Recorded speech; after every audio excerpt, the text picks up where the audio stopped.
Ulster arrive with an unbeaten home record in the Pro 12 this season. A victory tonight will secure a place in the all-important playoffs and knock out Leinster, who have been Ulster's bogey side in recent years. And he's got over. I think he's got the try.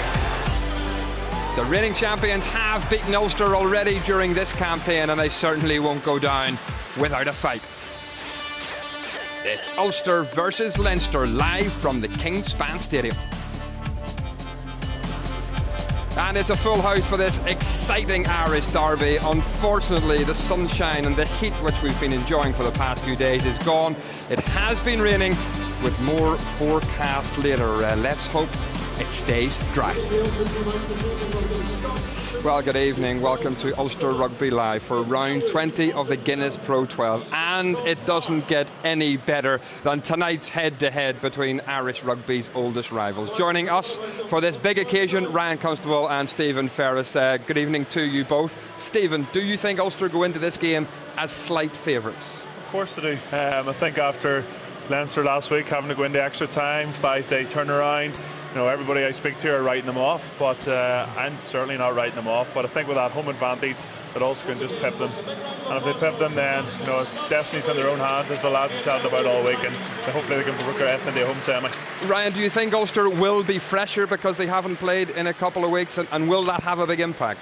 No doubt they'll be fresher. You look at that 5-day turnaround. Physically, I think Leinster will be fine. They've got all the sports science there. They'll have done all the right things during the week. Minimal workload. Mentally, it's the challenge. Can they get themselves up to the level required for a fixture of this magnitude, given they put so much into that too-long game and fell just short? That's counterbalanced by the fact that this is the last chance for saloon for them in this competition, so they need to bring it tonight. Look, Steve, you look at their team, every single one of these players have been in this situation before. They have went into a big game, having a short turnaround, having to play extra minutes. There's a lot of experience there, and Leinster are going to turn up tonight, believe me. There are mouth-watering matchups right across the park tonight, though, aren't there, Ryan? No question. Open side being a key battle in terms of the quality of possession both teams need to be able to exploit the danger men they've got out wide. And Sean O'Brien and Chris Henry, that's going to be a clash worth the admission in itself. OK, Ryan, Stephen, thank you very much indeed. Jimmy Heaslip leads Leinster out on his 200th appearance. It's been a happy hunting ground for Leinster. They've lost on just 2 of their last 10 visits to Belfast. Let's see how things pan out tonight in the company of Reggie Corrigan and Jim Neely. Well, Jamie Heaslip has been a remarkable rugby player, indestructible for both Leinster and for Ireland. And of those 200 Leinster appearances, he started all but 8. They've made a couple of changes in the Leinster pack for this one. Rickard Strice, the South African-born Irish international, starts in the middle of the front row and capped just once for Ireland a few seasons ago. Dominic Ryan starts in the back row. Behind the scrum, 2 changes as well. Leinster's most capped player, Gordon Darcy, makes appearance 256 for his province, and Zane Kirshner starts on the right wing for the injured Fergus McFadden. Well, Jamie Heaslip has been really laying down the law all the way through the warm-up, and there's a huge level of intensity emanating from the blue-shirted Leinster players. As the crowd here at Ravenhill, a capacity crowd, about 18,500, if that's to be believed, will be packed in here to this Kingspan Stadium. This game and the game in a couple of weeks' time against Munster, completely and utterly sold out. Rory Best coming out of the 2 Ulster mascots, Faith Elwood from Crossgar, and in his left hand, Scott Isherwood from Omagh, whose great-great-grandfather was one Jim Seeley. Played 9 times for Ireland in the 1890s and played 4 times for the Great Britain team against South Africa in 1896. Well, it's the exact same Ulster starting 15 and replacements that got the bonus point in Connacht. Props Callum Black and Vihan Herbst start together for the 16th time this season. Franco van der Merwe has played more games than anybody. This is 25th game. Behind the scrum, Pinar and Jackson in tandem once again. Likewise, Darren Cave and Jared Payne. And on the wings, Tommy Bowe, the competition's highest try scorer, and Craig Gilroy, who scored more tries than anybody this particular season. The referee, a dashing wing 3/4 with the wonderful Shannon Club, and with Munster, John Lacey. And this is 44th competitive game. So a Munsterman taking charge of what's the oldest fixture in the Irish interprovincial calendar, Ulster against Leinster. And there's Jimmy Gopperth bound for London Wasps next season to get us underway, and that's not a bad kick at all. Dan Toohey takes, Mike McCarthy takes, Dan Toohey. Two players familiar with each other. Ruan Pinar from inside his 22. Gathered in by Carney. Gopperth. Oh, he's got through. It was a bad miss there, tackling. What a great start this for Leinster. Gopperth threatening to go all the way. And he bamboozled two Ulster players. One of them, Chris Henry, you have to say. Luke Fitzgerald in off his left wing. What a start by the men in blue. There is a great level of intensity from the visitors. Taking on, once again, the skipper Heaslip was in there. Boss, Gopperth, Sean O'Brien, who scored a brace of tries here a few seasons ago. Ball back in the Leinster side, Heaslip. Crowd not happy about something. John Lacey happy enough. Here come Leinster again, Richard Strauss. Roger Wilson with the covering tackle. Boss again. It's all Leinster. Heaslip. Van der Merwe makes the hit. Boss. McCarthy. Tackled by Rory Best. Now Gopperth. Carney yet again. Devin Toner. Still all the pressure coming from Leinster. Ulster have got to be clever here. Zane Kirster, who's very strong, the Springbok. Boss gets it away again. Mike Ross. What a tackle. That is a hit and a half by Big Ian Henderson on his Irish colleague, and taken away by Chris Henry. And Ulster coming in from the side. What a start, Reggie Corrigan. I'm delighted to get my breath. Welcome to Ravenhill. Welcome to Kingspan. Good to be here, and what a way to start the evening. A fantastic start from Leinster. Real intensity right from the off. All week I've been looking forward to this game.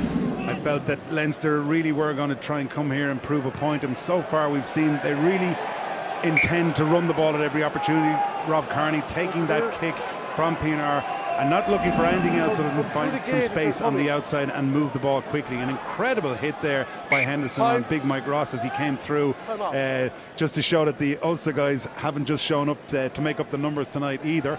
They tried to get a little bit of dominance and get themselves back into the game, but it's been all Leinster so far as the ball has been moved left and right across the pitch. Some good phases, and the crowd not too happy about it, but it's resulted in a penalty for Leinster and the opportunity to get some points on the board. Well, that was the tackle, and then the ball came back, and I think it was actually the man who made that tackle, Ian Henderson, came in from an offside position, and Leinster have decided not to go for the points, but they've gone to the corner, and they're hoping to pick up where they left off last weekend against Toulon away in the south of France, where they got a splendid try from a driving line-out close to the opposition line. Can they do it again?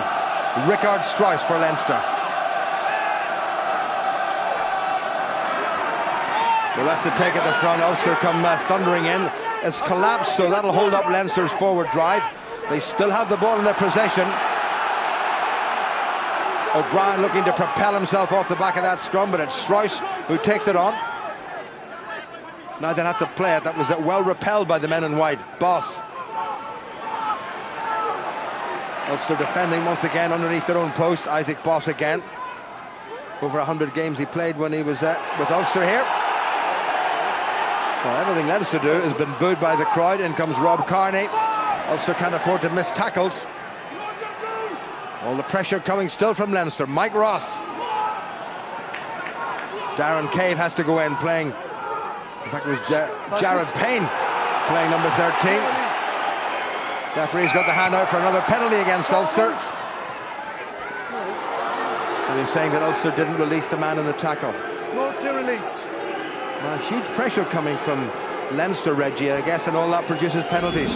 Yeah, but again, the defensive line from Ulster has worked well, bar that one missed tackle on Jimmy Gopperth, where he did find a gap and step back inside quite easily. The defensive line is well organised early by Ulster, and they're coming forward and making some big hits and stopping Leinster at that gain line. Referee John Lacey just seems to be of the opinion that they're not releasing in the tackle, so the Ulster players have to react to that. He's made it clear early in the game that they've got to release just after the tackle and then go in and compete for the ball. So they've got to get amongst themselves. I'm sure Rory Best will be having a word with them and just release that player, even if it's just briefly, and then get back in and contest. And if they can do that, I think they'll be in a good position to get some turnovers. Well, it's a problem that Ulster had with Nigel Owens in Connacht a couple of weeks ago. He didn't react quickly to the instantaneous interpretation of the laws, or application of the laws in the case of Nigel Owens. So here with coming up to 5 minutes played, first chance for serious points for Leinster. Gopperth. No mistake with that one. So the perfect start for the reigning champions, and plenty of their supporters have made what is now a very, very short journey from Dublin up to Belfast. 3-0 to Leinster. And Leinster will be happy with that start. 5 minutes of the game gone. They've had all the possession. Ulster haven't seen sight of the ball yet. Even from the restart, it was literally just catch, and then it's been all Leinster since, so they'll need to get themselves into this game quickly. Jackson, well taken by Toner. It does help if you're right up in the clouds to start with. It's well managed at the restart by the champions. Fayyan Herbs comes thundering in to add a bit of bulk to it. Boss to kick. Ooh, he's given that a lot of sky. Ludick knocks it backward. Big challenge went in there though from Zane Kirshner.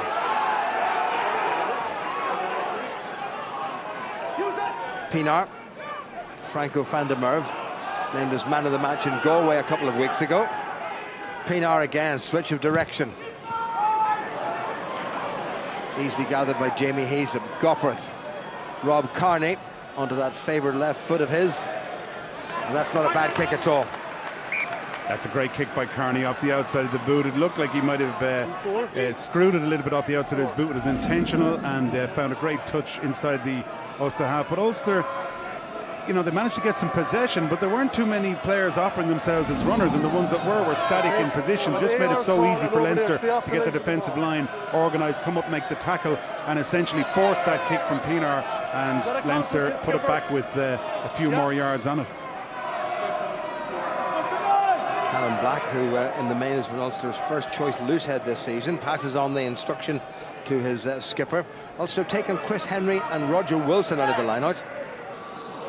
That's gone a bit loose. That could be dangerous for Ulster. O'Brien looking really trim now. Shed a few pounds or kilos since he came back to full fitness, and there goes Ben Teo, and Teo's going to get through.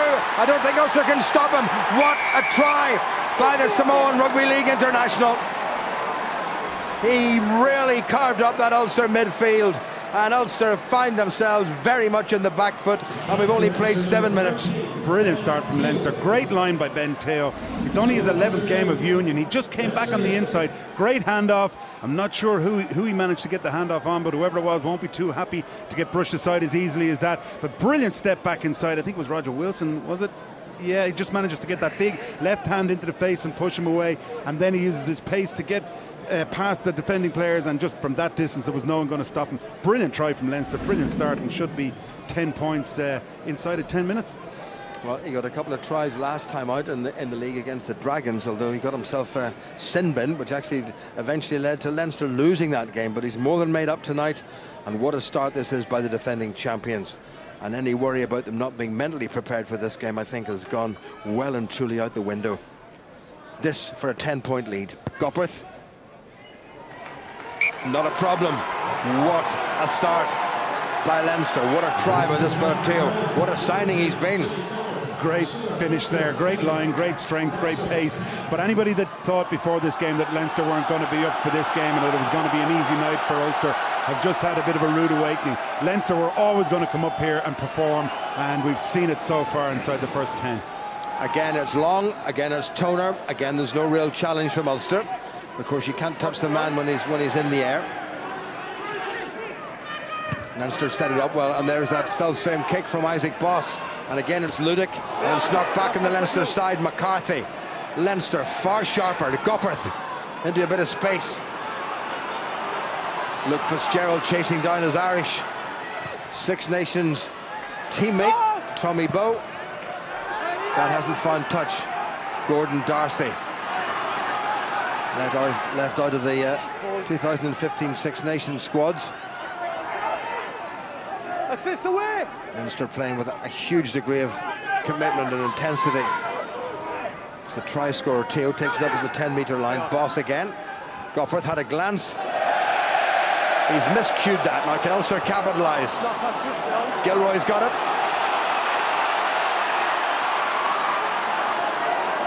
Ten tries in the league this season. Craig Gilroy, top scorer. Roger Wilson into his old buddy Isaac Boss. back on the Ulster side. Jackson. Chris Henry. Only his second start of 2015. Jackson back inside to Ludick. Looked a wee bit forward, but Ludick's managed to hang on to it and also get the penalty. A little bit of continuity there from Ulster. Just going to say, great continuity there from John Lacey as well. Consistency in his decisions. You could hear him shouting roll immediately. Player lying on the ball, killing the ball, stopping that Ulster attack. Yeah, a little bit better from Ulster, a bit more venom in the way that they seem to have their runners coming onto the ball.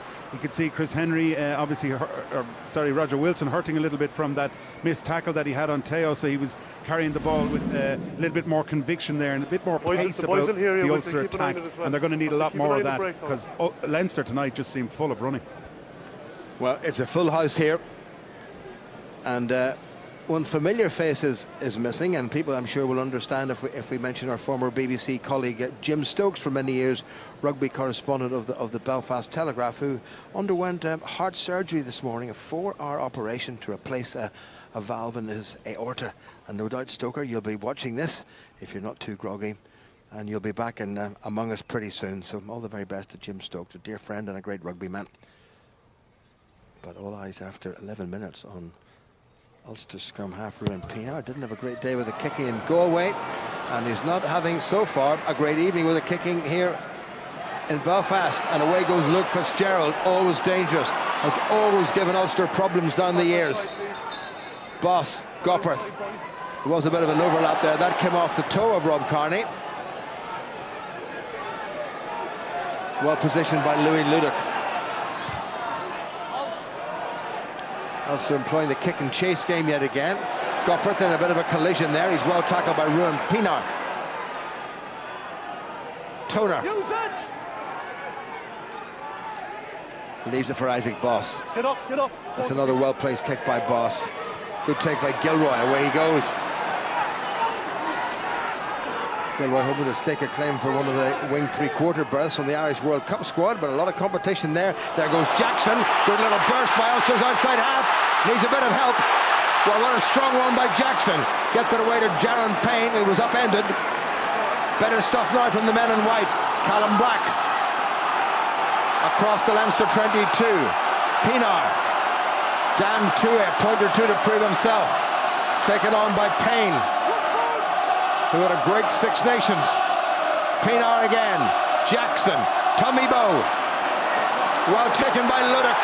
Referee said it went backward. Quicker ball by Ulster. Taken by Henderson. Henderson straight through. Needs to go under the post. What a try by Henderson. Referee had a wee look to see if there was a hint of a forward pass. He may come back to have that checked. I don't think he's going to come back. I think he's happy to give the decision instantly. Sean O'Brien was disgusted over something that happened, but what a great piece of work by Paddy Jackson. Someone needed to take this game and take some control of it from an Ulster point of view. A brilliant break by him, and his physicality. He bounced Jimmy Gopperth off in the collision. A little bit fortunate for Ulster. Tommy Bowes got hit well in the tackle, and the ball bounced backward into Ludick's hand, but they made the most of it, and great line coming back in by Henderson. And just looking at the replay here as they come back in, I think O'Brien is complaining that maybe Lacey himself got in the way and he couldn't make the tackle, but that was never going to happen. But again, great work by Jackson. The whole time he was controlling things, he was putting balls in behind. Good run first, but a brilliant pass there on offload, and a good try, and we're in for a cracking game now, Jim.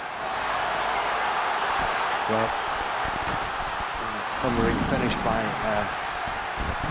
Ian Henderson, his third league try.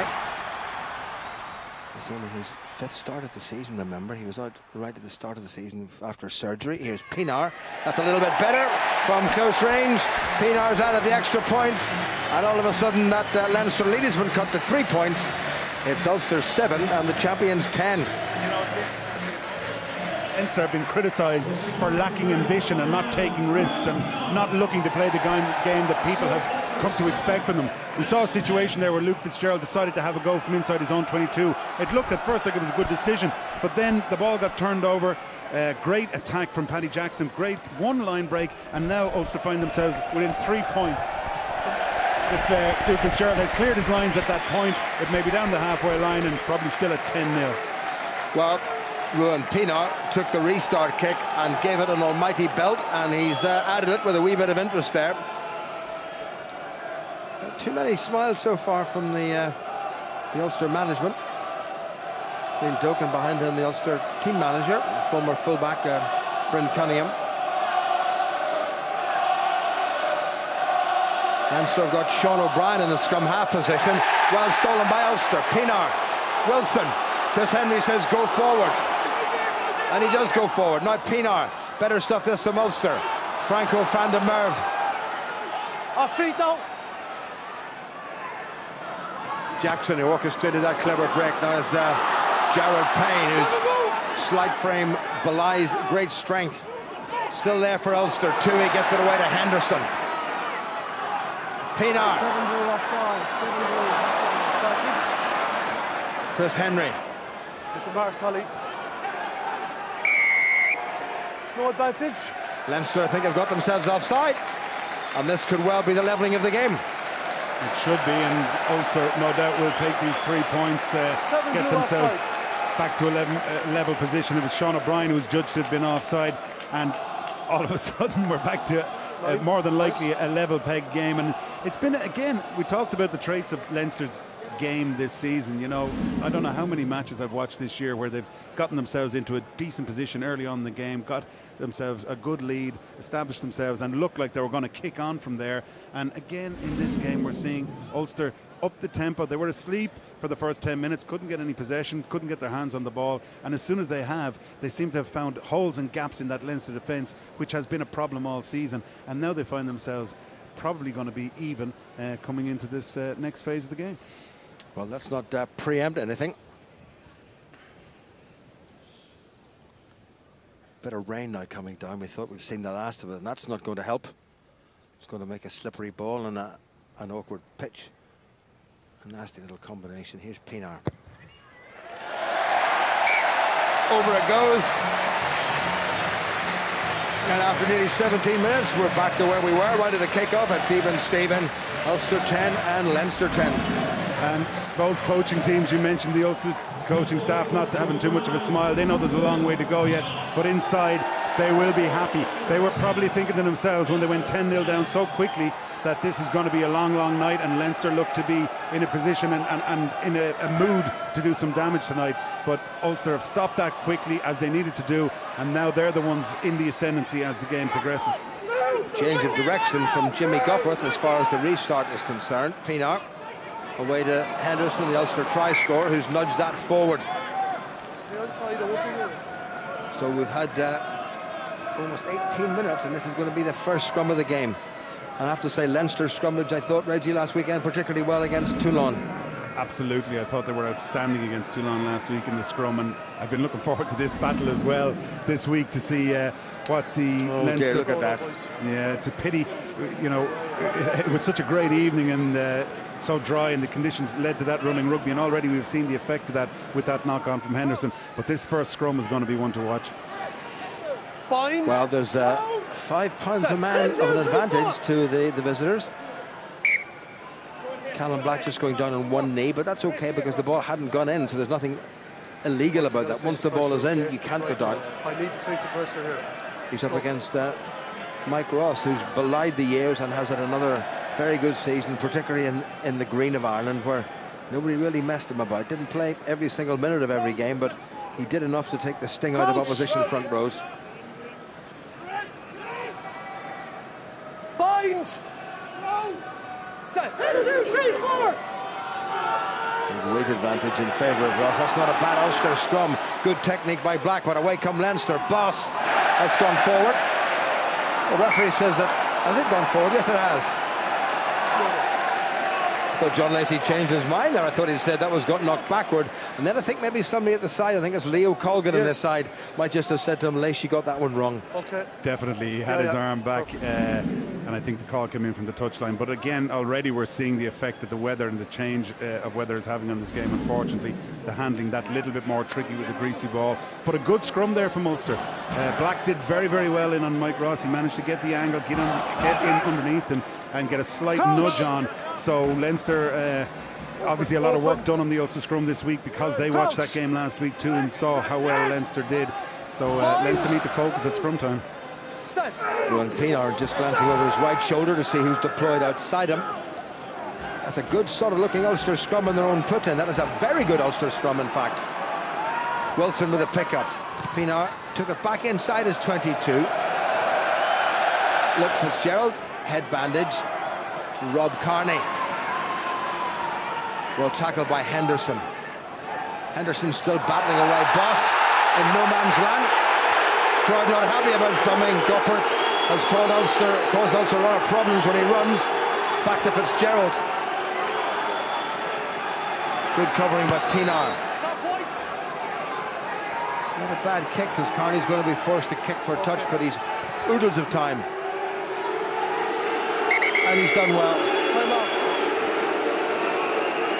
Well, referee's called time off for something. He's coming over and having a word with Jamie Hayes. Has there been a bit of foul play there? I think the crowd weren't happy. I'm not sure. I saw someone coming in late and just clearing a player away off the ball when it seemed to have been cleared. Oh, it's lifting him off the ground. Sean O'Brien there in with Kirshner, and the two of them just picking the player clean off the ground. And well, it probably takes two to lift Ian Henderson up as high as that, but you've got a responsibility of care. You've got to let the man down safely. And to be quite honest, he wasn't, his legs weren't above his shoulder, so I don't think it could be construed as a tip tackle. But John Lacey will have a look at that. Let's maybe hear what he's saying. Okay. He's asked to have it put up on the big screen so he can have a look at it himself. TMO is Seamus Flannery. I don't think he'll like it, Jim. I think he could well give a penalty here to Ulster. It looks reckless, picking the player up in the air and almost throwing him away. Watch O'Brien the way he picks him up and then just shoves him away. That is dangerous. Actually, O'Brien moved away from it. Have you seen that angle, John? It's Kirshner. It's Kirshner who doesn't let him down correctly. O'Brien did the lifting and Kirshner did the dropping, I think. A little bit of frustration. I would think that number 7 did more damage by pushing him to the ground. Okay, you want 7? 7 blue. Yellow card, 7 blue. Okay. Sean O'Brien's going to the bin. 7, please, Captain. Well, Seamus Flannery was the man who said that Sean O'Brien, an unfortunate phrase, did most of the damage. Our decision is left him up above the horizontal and then left him go. Yellow card for you. So off goes Sean O'Brien. Leinster down to 14 men into the second quarter of this game. And it seemed like frustration from Sean O'Brien earlier. We saw him not too happy about the Henderson try. He felt he was blocked, but you know, you could see in him he's just so anxious to get involved in this game and get a result that his frustration just came out a little bit too much there and got a yellow card for reckless play more so than anything else. Captain, I need to speak to 14 when I get a chance as well. He's not Leo absolved Cullen from that on the either. left of your picture. Mark O'Connor, the Leinster head coach, in the middle. Neither particularly happy. In the meantime, Paddy Jackson has found a good touch. The rain is really coming down and Rory Best's going to have to dry every single square centimetre of that ball. Quickly back by Ulster. Pienaar. Good flat pass. Here comes Tommy Bowe. Pienaar again. Wasn't a great pass. Was Henderson, I think, had to actually duck down a little bit. Advantage to Leinster from the knock-on. There's no advantage to blue. Knock-on. It's so unfortunate. Both these teams want to play on the game line, fast rugby, and the rain is just destroying it. The ball is just like a bar of soap at this stage, and the handling errors are starting to creep up. Bit of a let-off there for Leinster because they were under pressure. The defensive line is being tested again. Ulster definitely feel they're getting up the upper hand. You can see the body language of the players. They're starting to up the tempo, the intensity in or around that line-out area. They're reacting to things that bit quicker. And if Leinster want to get themselves back into this game, even though they are a man down, they really need to up their own intensity. Bit of an injury to Mike Ross, 35 years of age, one short of his half-century of Irish caps. But you need to be careful as well. Okay. Interesting, John Lacey has gone over to Zane Kirshner, the Springbok wing three-quarter, come full back, and just said to him that you were a little bit culpable in all of that, so just be a little bit more careful. But Mike Ross seems to be fine, and it's going to be a Leinster scrum. And will they bring somebody in from the three quarters to play in the back row in the absence of Sean O'Brien? We'll have to wait and see. And Ben Tia was actually coming in, who's going to pack down in the flank.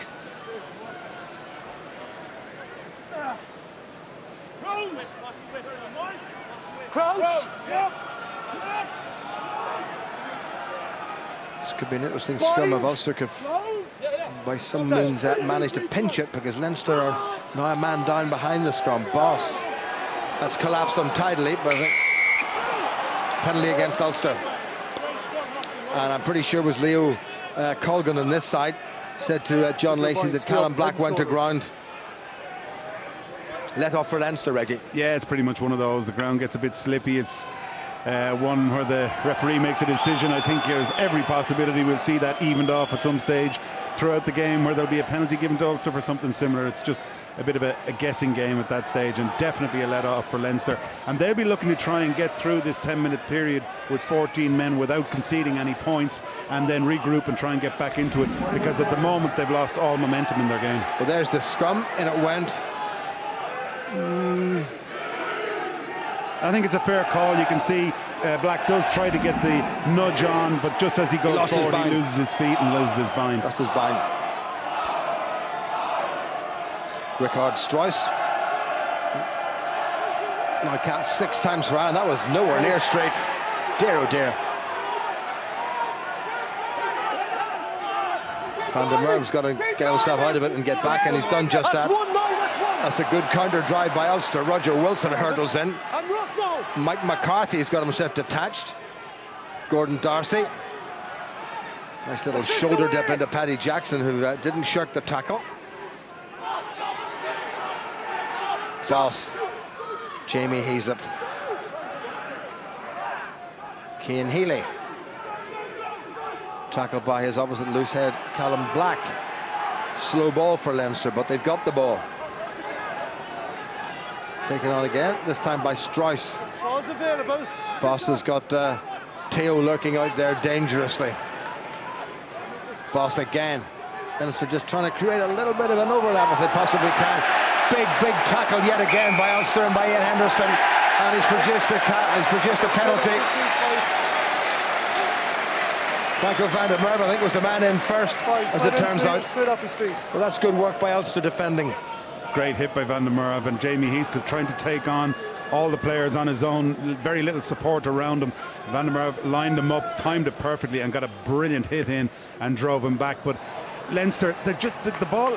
You mentioned in the commentary, it's slow. Everything about it is slow. I mean, even when it's available, Boss is not getting it away from that base of that ruck area quickly enough. There's no speed of delivery, and you know, Ulster have all the time in the world to get the defensive line organised and get themselves into a position where they can come forward and make big smashes and big hits like that. We've seen them from Henderson and now Van der Merwe as well. So good defensive work from Ulster, but poor play by Leinster in getting the ball away from the breakdown. Best. Tui. Pinar back inside the boat. Well set up. Pinar again. Good driving forward yet again by Ulster. Again there's Tui. Now it's Pinar Jackson. Here goes Henderson. Pinar again. Franco van der Merwe. Tackled by Leinster's skipper Jamie Heaslip. Pinar. Darren Cave at inside centre for the second week in a row. Again Pinar. Jackson back inside to old Twinkle Toes Craig Gilroy. Again it's Pinar. Now it's Callum Black. Runs into Rickard Strauss. Quicker ball. Roger Wilson loses possession. Well, that's not the first time Ulster in such a good position. And that wasn't a bad pass, and Roger Wilson will be cross with himself for that. I know it's going to be very slippery out there, Reggie, but these passes, if you're going to win games, they have to be held. They got to stick, yeah. There's been one or two too many now at this stage, and Ulster, you know, they are organising their attack very well. And in attack, they're making ground every single time they go towards the game line. They go to the defensive line of Leinster. They're making at least 2 to 3 metres every time.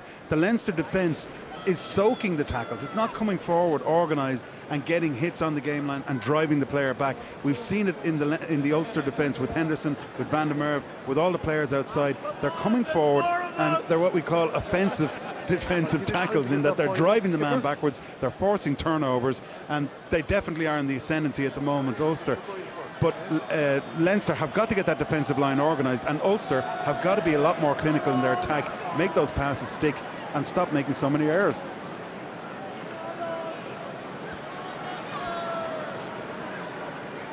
Well, Leinster have done pretty well. Sean O'Brien more than halfway through his 10-minute period in the sin bin, and Ulster haven't managed to add to their tally of 10 points. What a start by Leinster, 10-0 up after just 7 minutes. Some of the Ulster replacements, Ian Humphreys in good form there with big Robbie Dyack. A lot more serious out on the park, as you can tell by the expressions on the faces of both Mike Ross and Rickard Struijs. On the other side, Cian Healy. That is a formidable Leinster front row. And Sean Cronin and Jack McGrath, and the pretty useful Tyg Furlong on the bench. Crouch!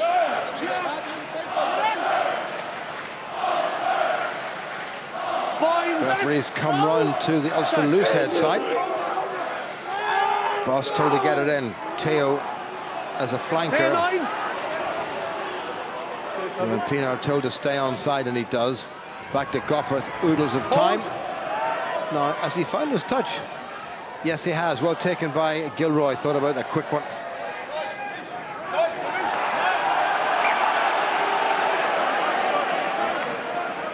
Leo Colgan getting a bit of the bird there. Well, Sean O'Brien will be happy with the break, but not happy that he's having to take a break.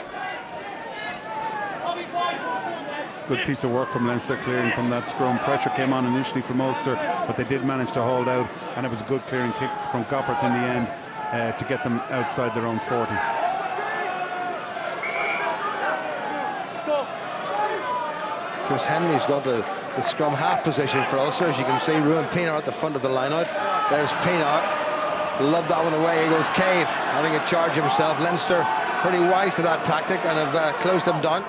But quicker ball by Ulster. Jackson, difficult out there, it's slippery. Here goes Craig Gilroy. Gets across the 10-metre line of the opposition. Pienaar needs a carrier. Ulster crowd complaining that Mike McCarthy might just have been offside. Healy puts the foot in. Okay. Don't play the 9. He's going to use it.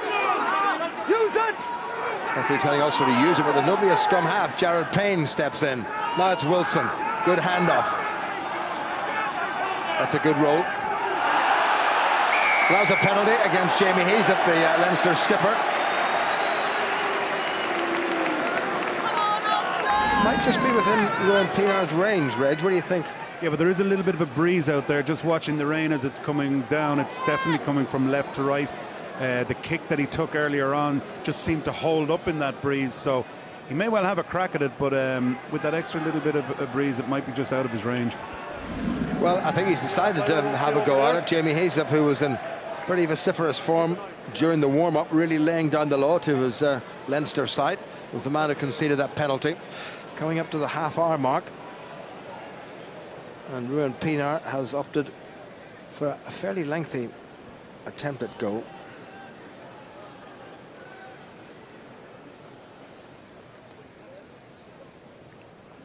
Fast approaching 530 points in this competition. We're really down to the business end now. 2 more games for both these sides after this evening.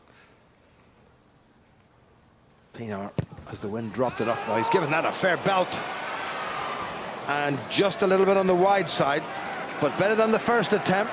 That was a really good kick, just a little bit unfortunate to go to the left. He decided to drill it lower and take the wind factor out of it, but I think by doing that, he just lost his direction a little bit on it, but certainly he had the distance, just a good 5 metres to the left. And Sean O'Brien preparing to come back on. So Leinster will be pretty pleased with themselves as Cian Healy gets some attention, that they didn't concede a single point when they were down to 14 men. It's pretty good achievement given the amount of possession that Ulster have, but I think Ulster would be very disappointed with themselves not to have gotten some form of score during that period of time. They certainly had the attack, they had plenty of possession, and they had some great running lines, but again, it was just handling errors that let them down at crucial moments.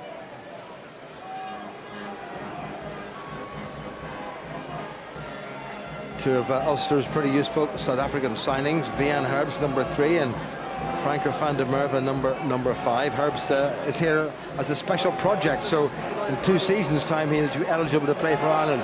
And as you know better than anyone, Reggie, good tight heads don't exactly grow on trees. Well, we certainly won't say no, because as you just said, there's certainly a shortage worldwide in that particular position. But Leinster really have to. They started off this game with a bit of ambition. They were trying to play some rugby. They were willing to go from different positions on the pitch. I think they've got to get back into that mind frame, try and play some running rugby, and try and get some possession and start to attack Ulster again and ask some questions of the Ulster defence. Nothing much wrong with Cian Healy, because he really thumped his Irish teammate Jared Payne. Pienaar away to Henderson. Delicate sidestep from the big fella. Pienaar again. Not quite so delicate from Franco van der Merwe, but equally effective. Pienaar. Jackson had to check a bit. That is a teaser. Wonderful gather by Tommy Bowe. Pienaar. Saw a little bit of space. Across comes Gopperth. Well closed down by Ulster. 9 minutes to go to half-time. And Ulster really have been pressing and pressing now for the last 20 minutes. And clever mixing up of play there. Great kick. Brilliant play by Tommy Bowe, getting in the air and claiming that ball, making sure it was his, ensuring possession. But again, clever work by Pienaar. He looked up, he saw that in behind there was a gap. Little dink over the top. Jimmy Gopperth, in fairness to him, read it well, got across, covered it. But because of the chasing Ulster defenders, I think it might have been Tommy Bowe leading the charge on that. He was forced to rush his kick a little bit, and now a real opportunity for Ulster to attack from here. 15 metres or perhaps even less from the Leinster line. That's a good take. In comes Rory Best. John Lacey not giving them much time to move forward. Leinster have gone to ground. Referees told Ulster to use it. Pienaar. Jackson inside to Bowe. Well read by Leinster and by Sean O'Brien, who's seen Bowe do that for Ireland so many times. Now it's Pienaar. Vian Herbst. Dan Tui. Ball tackled by Richard Strauss. Play on, turnover's good. Oh, they've lost it. 7 strip. Luke Fitzgerald's found a little bit of empty space. Louis Ludick, Ulster have lost, well, 70 metres. Ludick comes to the near side. He hasn't put enough on that. Rob Carney. Ludick misses the tackle. Best had to put it in. Boss. Chance now for Leinster. Gopperth. Always dangerous. Look, he's almost got away. Now Fitzgerald. Oh, step back inside. Ulster's first up tackling not good enough. And Fitzgerald almost inexplicably gave it away. O'Brien told to get his hands out of it. Jackson. Gilroy. Payne. Good tackle by Kirshner. And Ulster just into touch, and that's going to be a Leinster line-out.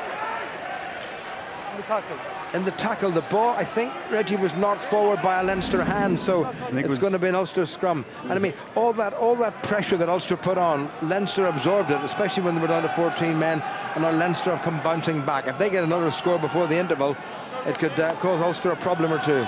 Well, Leinster obviously buoyed by the fact that they didn't concede any points when they went down to 14 men, and the call probably came in from Jamie Murphy, or Jamie Heaslip even, to lift the tempo and try and get themselves into this game. And you could see certainly throughout the players like Carney getting involved there, Kirshner coming forward, making that big hit there, Luke Fitzgerald trying to use those fast feet of his and get some position. Just a little bit unfortunate with the pass back inside, but again a real indication how threatening this Leinster team are when they do get the ball in hand and get some space. Also will be concerned that their first off tackling has been found wanting on too many occasions. It's another good solid Ulster scrum. They've been excellent in that aspect. Wilson leaves it for Pienaar. Jackson thought about the kick. Payne does. Again, Rob Carney perfectly positioned. Good run by Carney. Bit of crossing there by Leinster. Ulster will get the penalty taken quickly by Pienaar. Little chip into space. Pienaar puts the foot in the gas. Back goes Gopperth. He's lost it. Well recovered though by Luke Fitzgerald. Not backwards. He's had a terrific turn to top flight rugby. Boss gets it away. That's a good bit of defending by Leinster. Ball was in touch. Ulster line out. My word, you can't keep your eye off this, can you? That was a great piece of play by Pinar. He just looked up. He wasn't interested in going for the corner or trying to slow the game down. He immediately thought, let's get this in behind, get the chase on, try and force an error. It almost worked perfectly. Conditions bad. Gopperth went down, tried to scoop the ball up. It went underneath his body. In the end, Luke Fitzgerald did very well to recover the ball and give an opportunity for Boss to clear the line. And again, Leinster will be happy to have gotten away with that one. 4.5 minutes to go to half-time, 10 apiece. Rory Best. Good take at the front by Ulster. He's okay. Use it once. Pinar takes it from Henry. Now Best. Well taken by Pinar. Cave. Okay, it's okay. No. Comes into Rickard Strauss. No. Boss looking suspiciously offside. Van der Merwe makes good ground yet again. And Pinar. Here goes Henderson. Thought about the little pass, changed his mind. Somebody has to take it. Pinar gets it. Now it's Jackson. That's not a bad little kick by Jackson. And Rob Kearney does well. And I have to say, Jim, the conditions haven't helped. Obviously, the rain coming down is a bit of a disappointment, but it really is a great game. Both teams are going at each other from, it really is war of attrition. They're trying to wear each other down. They're showing some ambition. They're trying to be creative. They're not afraid to move the ball. Even inside their own 22, players are having a go. It's a really, really good game of rugby, and both teams, credit to them both for really trying to play some rugby in what are tough conditions. Cliche though, I know it is. It's an old-fashioned inter-pro reg, isn't it? Yeah, it is. You loved those games, didn't you? They always ended up like this up here, I have to admit. Close. Best. Well taken in by Roger Wilson, who's well taken by Jamie Heaslip. Chris Henry has to tidy. Dominic Ryan puts in the tackle. Back on Ulster's side. It's a little bit crowded there. Van der Merwe helped by Roger Wilson and Henderson. Pinar, now Jackson. Jared Payne. Oh, he's done well. A little bit of secondary turbocharging there. Pinar. Ball knocked back by Ulster, says the referee. Penalty against Leinster.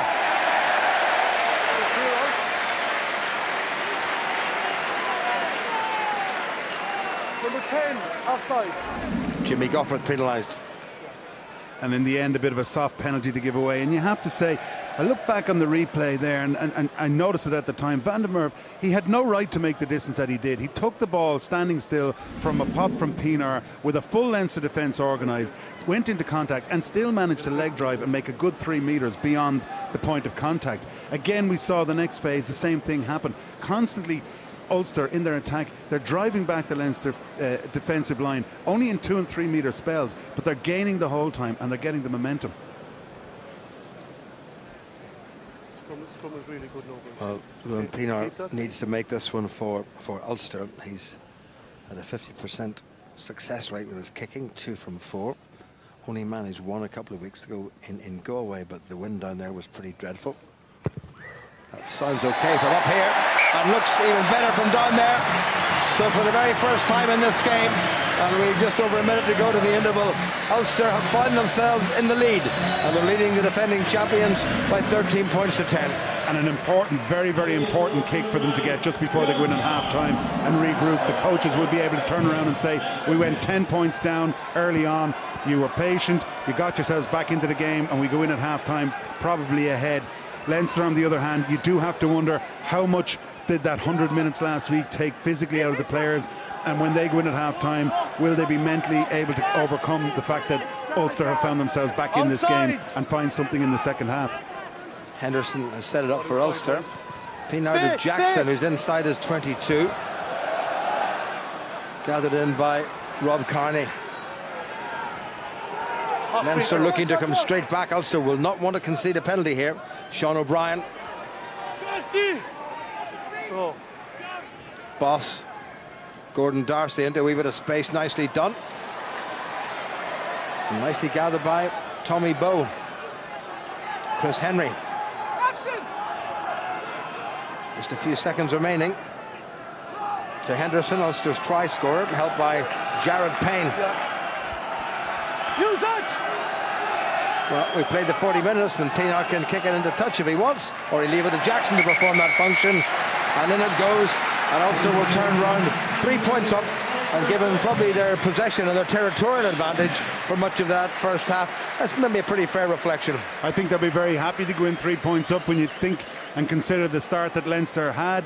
They came here with real ambition, wanting to play the game. Tempo was huge in the early stages of the game, and they were 10 points up within the first 10 minutes, and they'll probably be in the dressing room at half-time scratching their heads a little bit, wondering how is it that we're behind when we were in such a commanding position so early in the game. But that's where the large amount of credit has to go to Ulster, that they picked themselves up very, very quickly and got themselves into the game pretty much because of some great work by the likes of Jackson, where he took the game by the scruff of the neck and decided to have a go at Leinster and test them.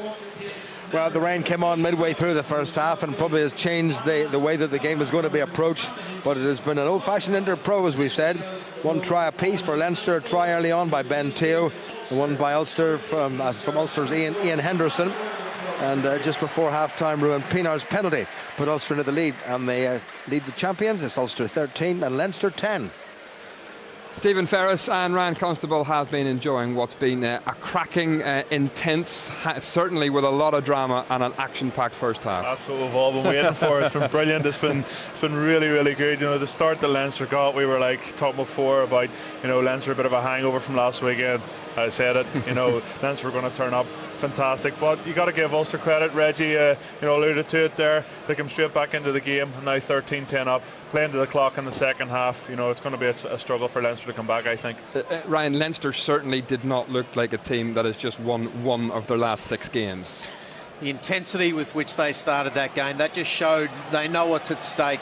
They lose this, the Pro 12 is over for them, and they brought all that urgency, all that intensity, and that physical style that they play with width and with time on the ball. They're dangerous, and they showed us that in the first 10 minutes. I mean, Ulster struggled to get their hands on the ball, really, for the first 5 minutes. Yeah, they did. You know, I think a wee bit too much line speed there. You know, people kind of jumping out of line there. You can see it. Chris just gets caught in the inside.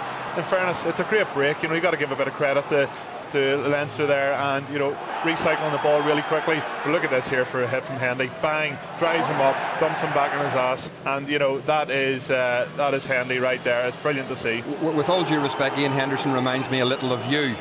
He's about 4 inches taller, has more hair, and he's better looking. But the physicality part of it. Yeah, no question. And he's really imposed himself on this game in all aspects. There we saw defensively. Later on we'll see what he's capable with ball in hand. Superlative line he took for that try, and he really has been a dominant force out there for Ulster. Great, yeah. Set piece was always going to be absolutely key tonight, and from a mistake at an Ulster set piece, they allowed Leinster in for a great score. Yeah, I think, you know, it's really early on, first line out, just a little bit overcooked. You know, Leinster get it back really, really well, and this is what Leinster do. They make you make mistakes and then they capitalise.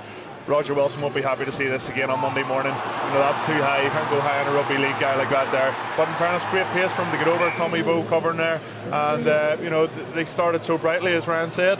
I mean, Leinster started like a team who know absolutely what's at stake tonight.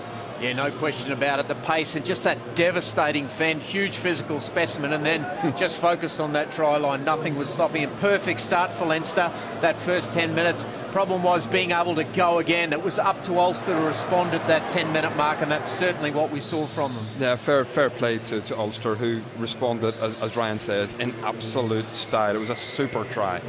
I don't know what Rory said to the guys behind the post, but he must have said something, because they're all there, and you know, got the ball back. Not a great kick by Isaac Boss, well taken back by Craig Gilroy. You see the numbers to the ruck there. Everybody kind of knows what they're doing. Straight to Paddy Jackson. You know, little bit of a dummy there, cuts the guys up. But what pace from Paddy Jackson there to get through the gap. Plenty of support guys flooding through the line, and of course Jarvis was there to pick up the piece, and then just, you know, look at this, holding on to the ball. A bit slippery out there, you know, picks it up, great offload to keep the ball alive. That's what's great to see. You know, the conditions aren't great, and look at that from Hendy. You know, that is fantastic. That is a brilliant line, and the big man scores. I mean, a little bit lucky with Tommy Bowes, he got the offload away, but the line that Henderson runs was superb. It's an incredible line, but the key there is Luddick. He keeps that move alive, and then he fights for that extra yard, and by doing that, he gets over the advantage line. Leinster are then battling to get the integrity of their defensive line, and as they're retreating, the vision that Henderson's got to take that line. Sean O'Brien there claiming the referee potentially blocked him from that, but Henderson just took a wonderful line, and further example of what a player he's developing into. Sean O'Brien was never getting the hand over there. Definitely not. It doesn't matter what the referee had it on there, he was definitely not getting to him. What do you make of the yellow card? Look, I was actually outside watching the game. I wasn't in the studio when it happened, and you look at it could easily have been a red card in another day, but that's not in Sean O'Brien's repertoire to dump somebody dangerously, and I think it probably a yellow card was he's just throwing him out of the road there. Not that dangerous in my eyes. Hendy will give us just as he got there in the second half, I'm sure. The key part of it, perhaps, though, Ryan, was that when Leinster were reduced to 14 men, Ulster didn't capitalise. Yeah, well, they would have looked at that 10 minutes that they had. They were deep in Leinster territory for the majority of that. They gave away the option of kicking twice for goal. They missed one penalty during that period. Did that surprise you that they turned down points? It may be that the wind is worse at pitch level than what it looks like here, because a 45-metre kick with a kicker of Ruan Pinar's ability, you would have thought they would have kicked for goal, but it was just those little mistakes. The conditions worsened, which wouldn't have helped, and a few handling errors crept in, but they'll be disappointed they didn't capitalise on that 10 minutes. Yeah, Ulster certainly had opportunities, didn't they? I mean, before half-time to put even more points on the board. They did. I think just a couple of mistakes. The positive thing is, Stephen, they're playing in the right areas of the pitch. Ruan Pinar is controlling the game a lot better than Isaac Boss is, and that's a real positive. Just getting into the 22, a couple of mistakes. It is very slippy out there, but second half, when you're standing out there, you're talking about taking the kicks at goal. The wind looks like it's swirling around the place. Trust me, it's not. It's blowing against the guys. It always blows down the pitch here at Ravenhill, and everybody doesn't understand that until you're out there on the pitch. So I can understand why they turn down those kicks. And in the second half, if they get those opportunities, they'll be nailing them over. Okay, we'll hear more from you in a moment. After this year's Rugby World Cup, the Ulster Director of Rugby will be Les Kiss. He's currently the Ireland assistant coach, and he's here at the game tonight with Gavin Andrews. And rather appropriately in the Ulster dressing, the Ulster, is this dressing room? What's this called? Changing room? Locker room? Dugout, that's the one. Close enough. Les, welcome home. What did you make of that first half there? Well, for a derby, it's been fantastic. Physical, but I think both teams had real attacking intent early. Ben Teo with a nice scything attacking play. Paddy Jackson, backing his own decision, making a break which set up Hendy in the corner there. So, some good attacking intent. The rain has come in; it's made it a little bit tighter later in that half, but I think people should be pretty happy with that game so far. You were involved with Ulster in the pre-season, spent a few months here. How have you seen some of your work come to fruition this season? Yeah, well, I don't think it's my work, to tell you the truth. I think Doki, Clarkey and Dinger have done a fantastic job this year. It wasn't the perfect circumstances to start a year for those guys and the players, but they've held together and stuck together, and they're in a play for the back end of the season, so hopefully it goes well for them. You'll have your Ulster hat on in the future. With your Irish hat on at the minute, how useful is it to see your guys go head-to-head at provincial level?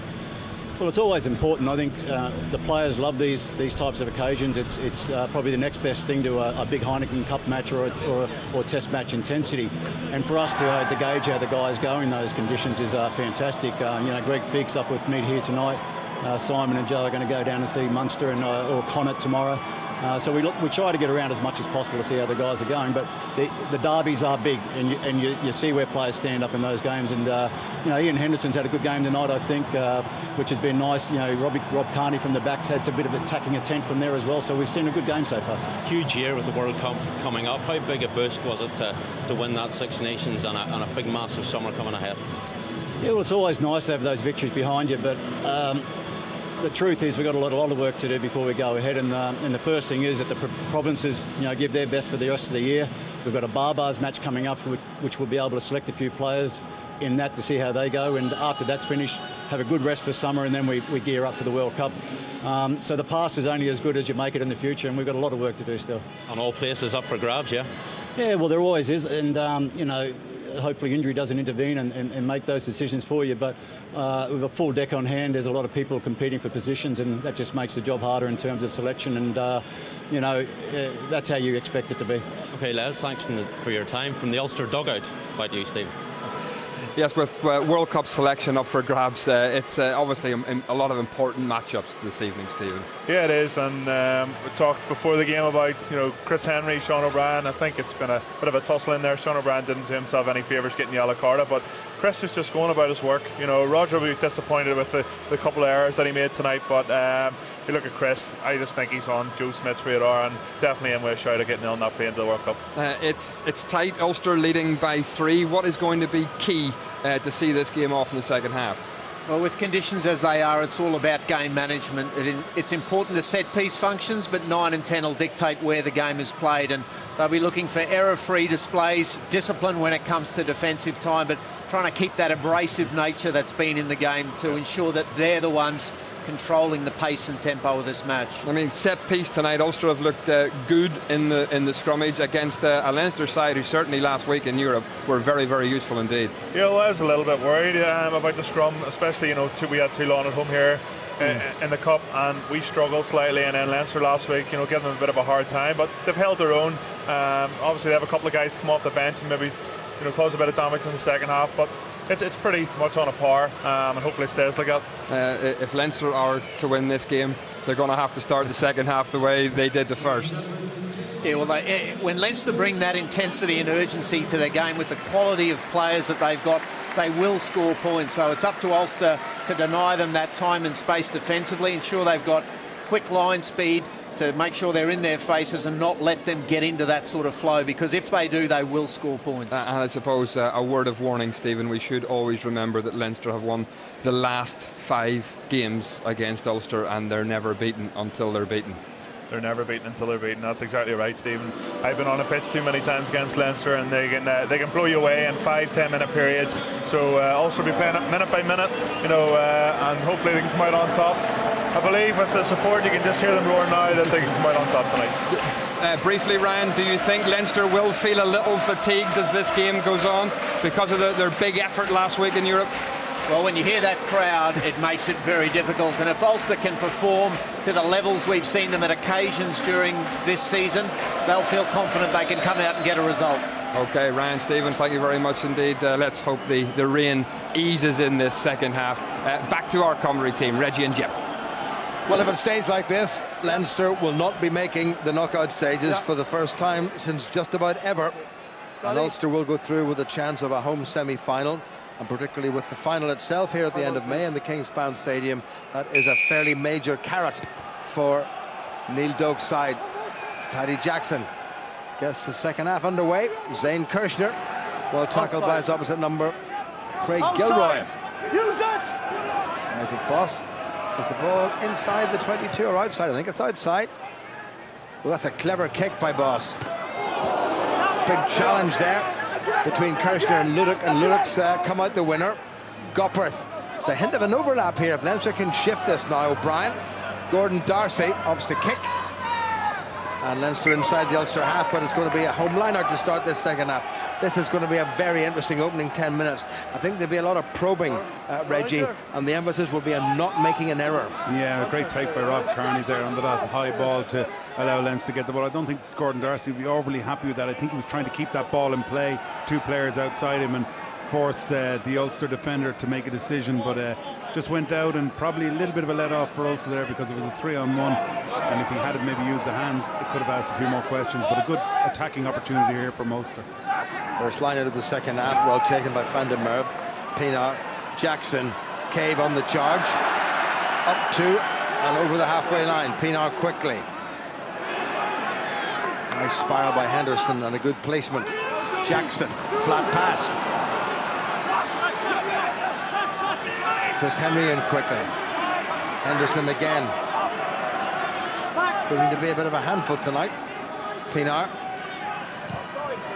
Jackson. Well, who's chasing that? Fitzgerald underneath it. He's dropped it. Well gathered in by Leinster skipper Jamie Hazlett. Gets away from the first tackle. which almost inevitably was made by Henderson. Boss. He's put just about the right amount of that. Seemed to be knocked forward by Ulster. Referee playing advantage to Leinster. Boss. Cian Healy. Off-feet now. Tui made the tackle. Advantage over. Gopworth. Darcy. Gopworth. Oh, he stepped inside Rory Best. Gopworth is so dangerous. Poor attempt by Pienaar to tackle. Ulster covered back. It was Louis Luda came back. But Gopworth, as he did in the first half, has carved Ulster's midfield open. He's up to no one in particular. O'Brien couldn't quite take it. Good tackle by Jared Payne. Ulster have got themselves back to almost halfway. Big Mike McCarthy, who had 160 appearances in 2 stints in the west of Ireland with Connacht. Boss just dictating things from the base of that ruck. Slowish ball. O'Brien into the tackle. Boss, he's up on the narrow side. Well, Henderson again, his tackle count is enormous. Play on, says the referee, back on the Ulster side. Set up by Payne, now Pienaar. Wilson. Best. Darren Cave. It's a good strike by Cave. And Ulster into the Leinster 22 for the first time in this second half. So Ulster made a mistake or two, and it looked dangerous, Reg, but they seem to have recovered. And Henderson, that man, leading completely by example. A massive hit going in there on Dominic Ryan, and the ball gets lost here in possession. The Leinster players not coming in and clearing out accurately. Leinster, before that, great break by Jimmy Gopworth. Nobody on his shoulder, nobody looking to get to him quickly and look for an offload. Good opportunity gone, and again, Leinster in attack. Just passed the ball to the ground, so their error count has gone up, but great turnover by Ulster and good attack from them. Devin Toner, the main target man for Leinster. They've reduced the line out to 5 men. Ricard Struys, good take by Toner. Ulster drive forward. Leinster with the counter drive. O'Brien tucked in at the back.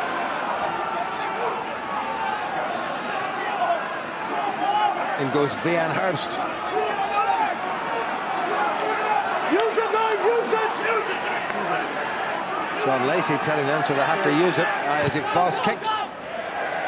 And that's going to be an Ulster line-out. And they worked it out well there, Leinster. They set up the maul quite well organised from the beginning, managed to move it out. Also not having to commit too many players in the defensive maul, but they've gotten themselves out of that danger area. But now also with a real opportunity, a good clinical line out here, move the ball towards the midfield, test the Leinster defence, and if they can get some sort of quick ball, which they have been doing so far tonight, maybe we could see Tommy Bowe going on an outside run. It's all about the call and the throw and the catch. That's untidy. Cian Healy, big gap there, away he goes. Good covering tackle by Ruan Pienaar. But Leinster once again have capitalised on a poor Ulster line-out. Gordon Darcy, there was almost a gap there. Now Leinster back in Ulster's half. Mike Ross, and again Ulster missed the first up tackle. And Roger Wilson has collided with somebody. There's Gopworth, who's caused all sorts of problems. Gets inside and outside Henry. Healy again, who caused all the problems to start with. Boss, Devin Toner. Into Black and Van der Merwe. 2 Ulster men have collided. Vian Herbst says he's fine. Not sure Roger Wilson is. Here's Gopworth. Here comes Sean O'Brien. Oh, gets outside Herbst. All the pressure coming from the men in blue. Penalty against Ulster for killing it. Roger Wilson seems to be fine. Getting up rather gingerly. Time off. And Leinster have got the penalty, which could well bring them back to level pegging. And again, Ulster's first up tackling, Reggie, is letting them down. I haven't seen it too much tonight, but yeah, they did fall off a couple of tackles there. But it all came from a messed up line-out. Some sort of confusion in the calls, and good take then at the back by Cian Healy. Made a good break and good quick recycling from Leinster. Managed to find some space on the outside. Sean O'Brien putting the head down and getting around his opposite man and forcing the penalty from Ulster. Not sure if they're going to go for the penalty kick here or if they'll go for the corner for Leinster, but a little bit of better play coming there from Leinster. Yeah, Jimmy Gofford, I think, is going to go for the corner. The referee has gone over to have a little word with Ulster's tight head prop, Vian Herbst, who collided with Roger Wilson to see if the youngster from South Africa is fine, and he seems to be. So Leinster spurning the chance to level the game with a penalty, and they're going to try to take the lead. They're about 10 metres out. There's to say plenty of Leinster support here. Really good opportunity for Leinster here. Expect to see some sort of a drive set up early and try and bundle their way over the line from close range. The ball went right over the top to rather surprised Mike Ross at the back of the Leinster lineup, but John Lacey wasn't happy with the spacing. You set the gap. You've got to be a metre apart, the two sets of lines, and each player has to be a metre apart from the nearest man to him on his own side. The ball as dry as possible. And get it in. Stolen by Ulster. Pinar. Little pirouette. Nicely done. What a very fortuitous steal by Ulster. Great line of defence from the Ulster team, but it's so frustrating. You get yourself into that position. It's clear Leinster didn't want to go for the 3 points. They want to try and set up that maul. You've just got to make sure that those balls go. Doesn't matter if it's the two jumper going straight up, set up the maul around it and get the thing going forward and ask questions of the defence. Instead, a scrappy line out, make it easy for Pinar just to clear his lines, and again you've got to work all the way back in. This time Leinster do win, and here's O'Brien to the try scorer, Ben Teo. Born in Auckland some 28 years ago. Devin Toner took it forward. Did he spill it? Tackled by Henderson. Play on, says the referee. Cian Healy coming more into this game with ball in hand, using his physical presence. Good pass by O'Brien, and Gofford ever dangerous. He's up in there to battle for it. Slow ball for Leinster. Play on, says the referee. He's up at scrum half. Toner. Healy again. Franco van der Merwe was the man who pinched that Leinster line out. And no quarter being given or asked out there. Boss, that's a clever switch. Carney has come into the line nicely. Gopperth looked for support from Zane Kirshner. It's Chris Henry who got across. Again, it's slowish for Leinster. Toner spilled it. Advantage to Ulster, tidied in by Rory Best. Seems to have lost the headgear. Penalty to Ulster. Pretty good Ulster defending. Yeah, you'd have to say well-organised defence from Ulster. They're getting up there. They're living on the edge. Lacey is not really watching behind him, and the defensive line is creeping up in an offside position all the time. But, you know, if it's not going to be marshalled, they may as well do that. Every single time Leinster get the ball, they're meeting an Ulster defender at the same time, and there's just no room there for Leinster to find any space to get a form of attack going. There's a belting kick by Ulster's outside half, Paddy Jackson. And it's going to be an Ulster line out, and they're about a metre or so away from the Leinster 22. A bit of concern for Ulster skipper Rory Best, who's getting some treatment. Seems to have got a bit battered. And, David Irwin down with him, and Gareth Robinson. Okay, skipper. Just goes to show you the importance of your set piece. You know, the scrum tonight was an area we wondered whether Ulster would stand up or not. They certainly have. After all the talk of Leinster's scrum last week in Toulon, Ulster have scrummaged extremely well tonight. But line out, crucial, in the corner. Leinster go for attack. You can see what they're trying to set up. It's going to be a maul. One turnover line out at a crucial stage. Now Leinster find themselves in their own 22, having to defend and having to stop Ulster extending their lead even further. And it all came from one critical set-piece missed opportunity. 10 minutes played in the second half. The score, as it was at the interval, 13-10 to Ulster. Dan Toohey got across the line. Henry at scrum half. Pinar. Darren Cape. Sean O'Brien covered well. And the Mervy's been busy. Good Leinster defending. Ulster conceded a metre or two. It's Pinar on the narrow side. Ulster up and over the 22 of the opposition. Dan Tue. Good support play. Pienaar looking to go on the narrow side again. Callum Black. Fine moves! Out by Wilson and Henry. Henderson. Good defending by Leinster skipper. Jackson. Jared Payne. Darren Cave in the wars, but more of that in a second. Franco van der Merwe. Ulster pressing forward. A penalty would be handy for them. Now it's Jackson. That's a nice pass. Louis Ludick very nearly got away, but Luke Fitzgerald saw him off. Henry into Rickard Strauss. Tackle on blue. Pienaar scooped away. This could be dangerous. Well away by Ulster. Out to Darren Cave, lurking wide. Pienaar, all the pressure coming from the men in white. Cian Healy has collared Ulster's scrum half and tries to keep him off the ground. Spilled forward by Ulster, and that's going to be a Leinster scrum. First, no advantage. Yeah, just lost forward in that tackle area. Defensive line getting organised from Leinster and getting themselves into a strong position. I really think it's time now that Matt O'Connor starts to look to empty that bench. You can see some of the Leinster players' fatigue starting to set in, and there needs to be some fresh legs, some injection of pace for Leinster. If you look at the bench and you look at the likes of Geordie Murphy, you got Marshall there, Jack McGrath could even make an impression, and Ian Madigan, and crucially and importantly as well, he provides a real attacking threat for Leinster. It's time for them. They've got to win this game. They've no option but to win this game, so they've got to look and Geordie Murphy has come on for Leinster in place of Dominic Ryan, and Darren Cave has gone off and wearing number 23 for Ulster. It's big Stuart McCluskey has come on.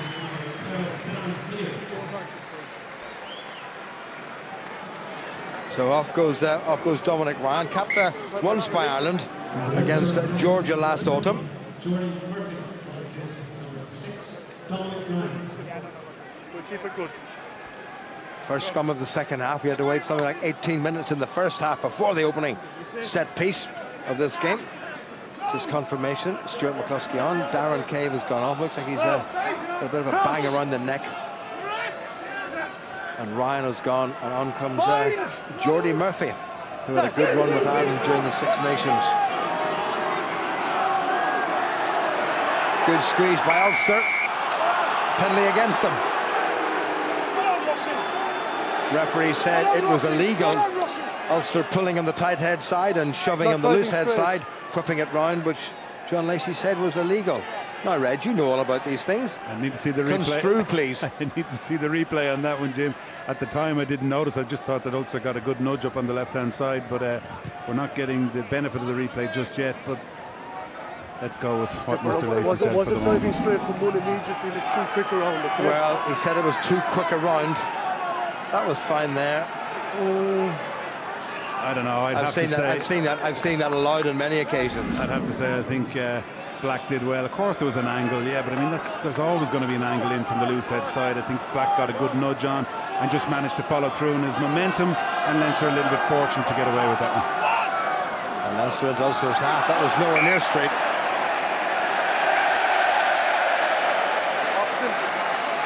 Option skipper. Rory Best has opted for the scrum. You can hear John Lacey saying option skipper, and Ulster skipper has gone for the scrummage. The lineup for Leinster tonight really hasn't performed. I know the conditions are bad, the ball is greasy, it makes it difficult for the hooker, but there's been a few that just haven't gone where they're supposed to. Sean Cronin, the Leinster replacement hooker. There's the ever smiling Isaac Boss. What a great favourite he was here in Belfast for so many years. Did a lot of great work outside the rugby circles in terms of the community and so on. Down it goes on the Ulster side. Referee's going to ask them to do it again. Leanne Herbs just had to go down under a little bit of pressure this time from Cian Healy. How much of it, Reggie, is concentration as opposed to sheer technique and strength? Well, obviously there's got to be concentration every time. You can't take your mind off it, but the technique is crucial.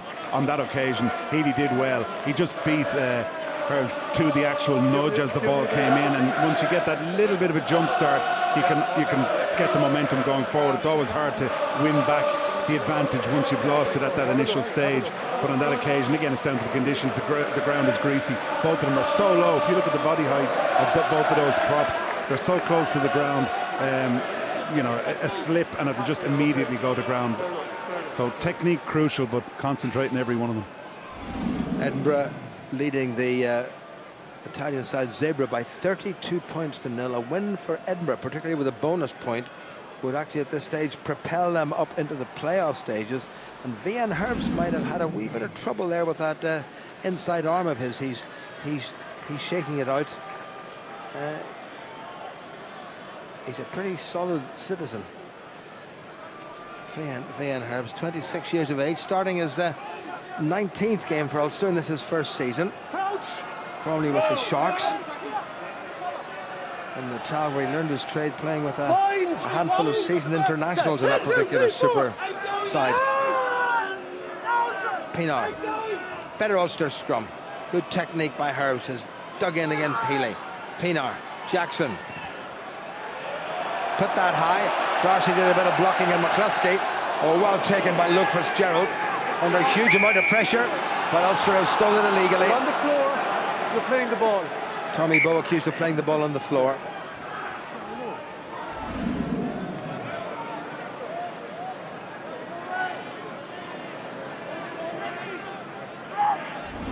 Rob Carney got annoyed about something. I think he was maybe looking for a yellow card, but Ulster, having done all the chasing and put all the pressure on, have given away the penalty. And this for Gopperth to take territorial advantage, which he's done. And Leinster have to focus at this line, and it hasn't performed well tonight, but just go for the basic ball, even if it's a 2 flat ball. Just get the possession and try and mount some number of phases. We rarely see it go beyond 6 or 7 phases in this second half for Leinster, and they need to do that if they're going to break down that Ulster defence. 16 minutes played in the second half, still 13-10 to Ulster. Strauss. Boss gets it away. Gopperth, Jordy Murphy into Chris Henry, and Stuart McCluskey's in the middle of all of that. He's looking for the wee wrap around. There's Healy. Such a powerful runner. Boss, nicely delayed. O'Brien. Pino has to put the tackle in. Devin Toner. Tackled by Callum Black and by Franco van der Merwe. Boss. Gopperth, the danger man. Mike McCarthy. That was McCluskey with the tackle. Knocked forward. Referee waiting for advantage. Back goes Rory Best to tidy. Still advantage to Ulster. Jared Payne. Now where's he going? Into Rickard Strauss is the answer. Advantage over now. Referee says advantage is over. Advantage over. Jackson will have to kick, and he does. He's given it a fair belt. That's actually quite a clever one. It's straight down the middle. It may go across the try line, or indeed it may not. Luke Fitzgerald will have to kick. Well, a rather cynical ribald cheer from the Ulster fans, not surprisingly. Well, I'd be very surprised if it was anything else. It went off the outside of Luke Fitzgerald's boot. And just obviously not quite the distance he was hoping to get on it, and again a good opportunity for Ulster in a prime position to launch an attack. But I really have noticed, Jim, as this game has gone through and as we've watched it, Leinster are so slow at getting that ball away from the base of the ruck. There's at least 2, 3, 4 seconds too long every single time, which just allows Ulster the opportunity to organise their defensive line. They've got to get that ball away immediately once it's presented if they're to have any chance. Well, they do have Owen Redden waiting on the bench. Quicker ball by Ulster, well taken by Pienaar. That was flat.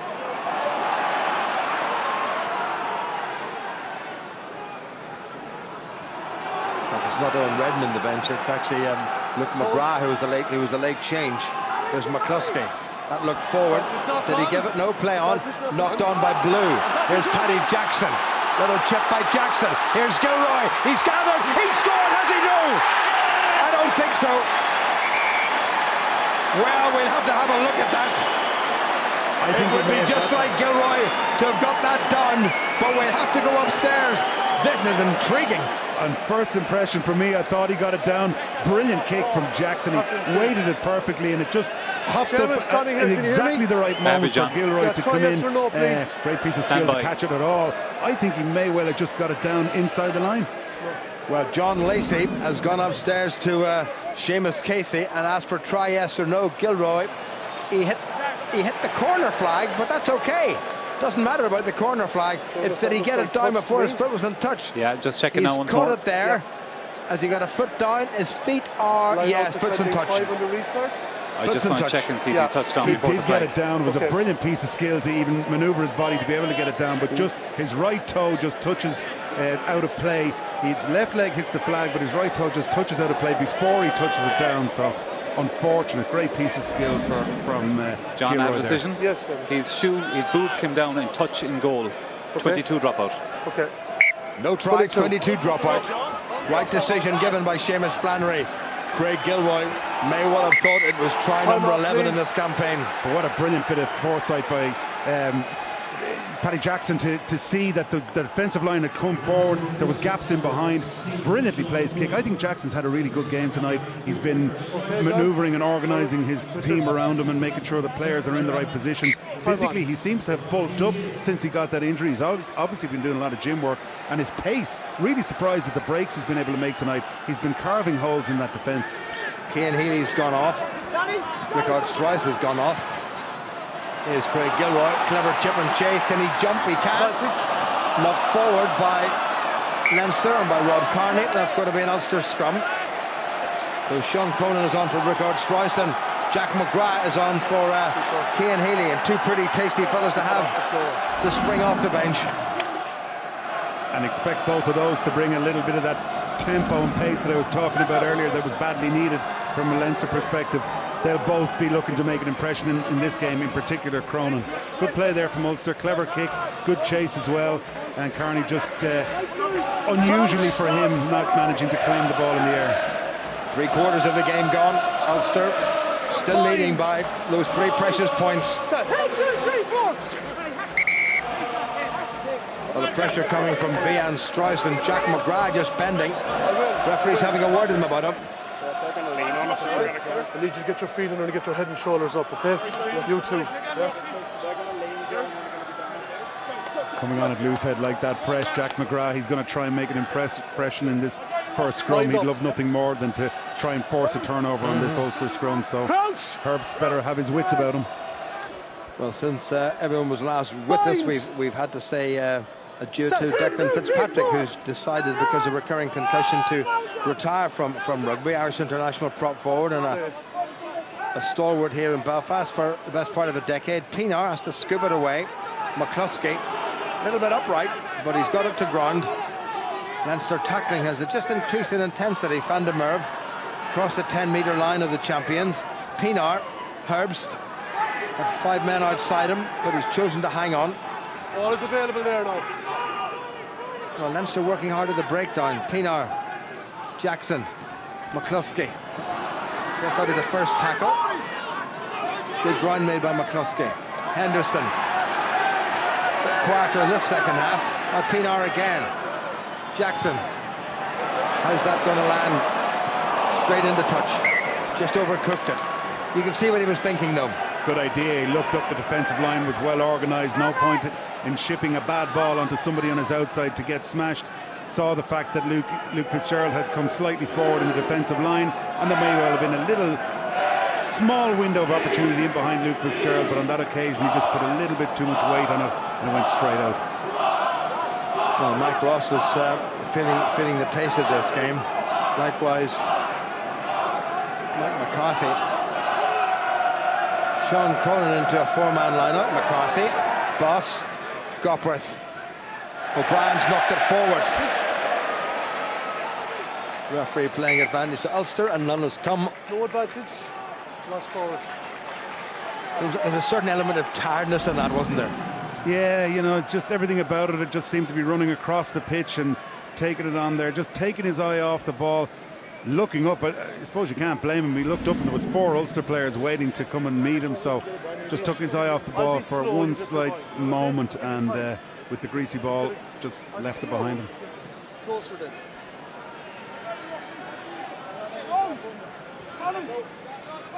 That line is the Leinster 10-metre line. Crouch!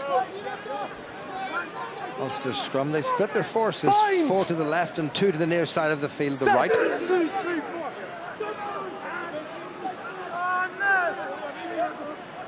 Good solid Ulster scrum. McGrath tried to do his very best. Wilson.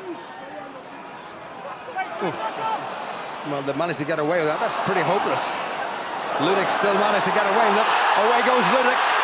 Ludick trying to get away from Fitzgerald inside to Bow. Here comes Bow. Ulster 5 metres from the line. Try might just win them this game. Pinar. Referee's given a penalty, I think. Pinar, little chip for Gilroy. Can he gather? He can. Oh, he can't. Well, I'm preempting everything Gilroy does. But they've got to come back for the penalty. The referee has gone to his pocket and Rob Carney has gone to the bin. 15 off feet, killing the And ball. Leinster can ill afford somebody in the bin now at this stage of the game, when they have to go almost chasing. Just 17 minutes left on the clock. They're already behind. An opportunity here for Ulster probably to take the penalty, and they are in fact going to take the penalty and just edge themselves that bit further in front. And now Leinster have got to chase this game with 14 players for the vast majority of what's left in it. You know, with those tired bodies and tired legs, both mentally and physically after last week's efforts, you just have to wonder if Leinster have it in them to come back from this with 14 men. Well, Ulster were doing their very best to make such a mess of that. There were a couple of very scrappy passes there. But eventually, they've been rewarded with the penalty. And Gilroy, well, the first one was a lot closer.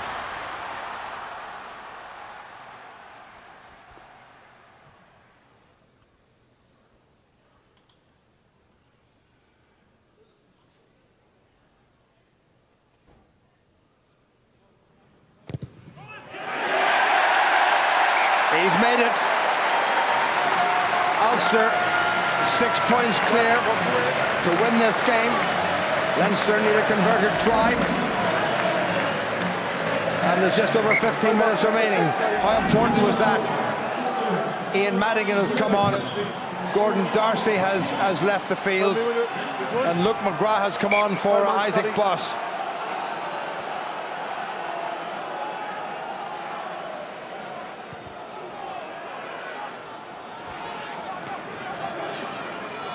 Leinster have replaced their tight head prop. Tyg Furlan has come on. Away goes the effervescent Gilroy. Back to Jackson. What a belt he's given that, Luke Fitzgerald. He may have to kick, and he does kick. That's a good kick too, but well covered by Pinar. Rory Best gets away.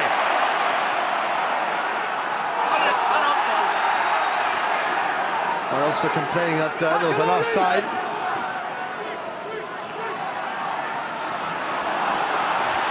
Away goes Bow. It's off feet. Penalty against Leinster. It's off his feet.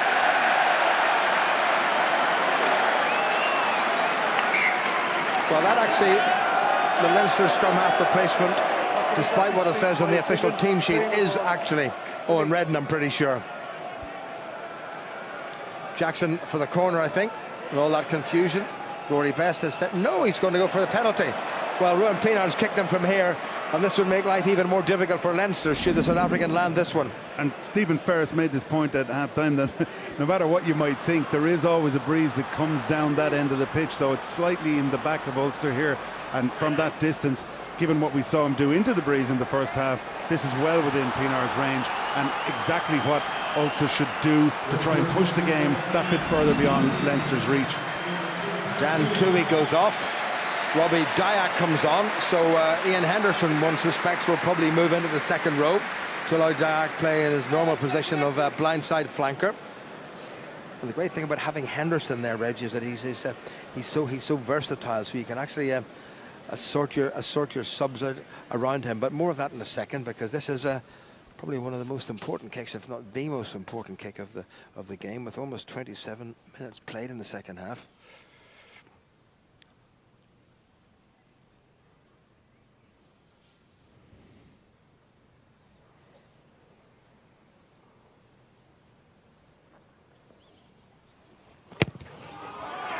Needs to carry. What a kick by Pinar. Superb kick. That is one of the kicks of the season. And it's such a crucial time, Jim. You know, they know they need to put the squeeze on Leinster and really deflate them mentally as they're down to 14 players. Just turn the screw, ask the question of Leinster, go that converted try further ahead. So they're 9 points ahead, and they know that Leinster have to score at least 2 more times just to get themselves the win. Well, it's all about concentration now with 13 minutes remaining. Ulster 9 points ahead. Clever switch by Gopperth. Well taken by Jared Payne. He's probably asking, where are all the big forwards? Back to Pinar. Nice weight, and that up goes Bow. Knocked back by Bow, taken by Best. Pinar charged down by Fitzgerald. Pinar swallowed up by a whole blue blanket. Bow at scrum half.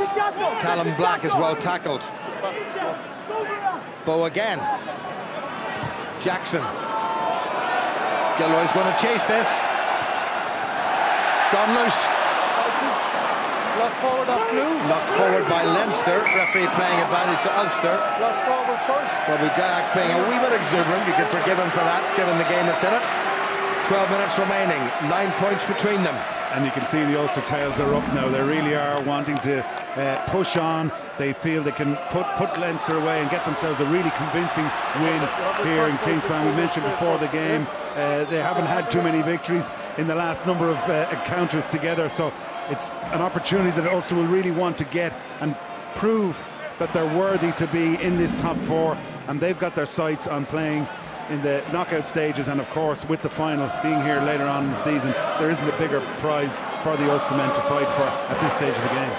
Well, Leinster have beaten them at the business end of 4 very important matches in the Heineken final, the Pro 12 final, and 2 Pro 12 semis. If it stays like this, then Leinster will not be making the last 4. Ulster will be in touching distance of a home semi. And as we mentioned, the final here at the end of May in the Kingspan Stadium is the biggest carrot for a while. Rory Best, Ulster's redoubtable skipper, is leaving the field and handing over the reins to Rob Herring. What a player Rory Best has been. What a player Rory Best still is. Incredible player for both his province here in Ulster, but also at international level. He's just been so consistent in all the games that he's played, and such an important factor of everything that Joe Schmidt thinks of too. Well, a good solid Ulster scrum. They've got to get the transfer from Wilson to Pinar right, and they have done. Jackson. McCluskey.